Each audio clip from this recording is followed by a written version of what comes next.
செல்லும், ஆனால் பலன் உண்டு. புரிஞ்சவங்க கை தட்டி ஆண்டவருக்கு ஸ்தோத்திரம் பண்ணுங்களே.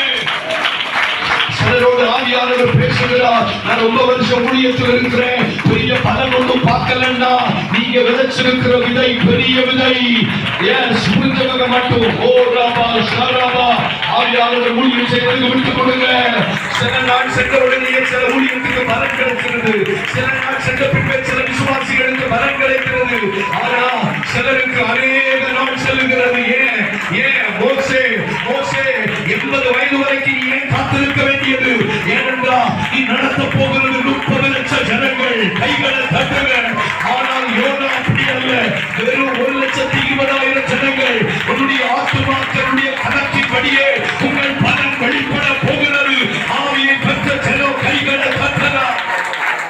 மணிப்போரும் புலிகளும் கத்தரை பிடிக்க முடியாது. ஆவியை பெற்றவர்கள் ஆராதிக்க தொடங்குங்க.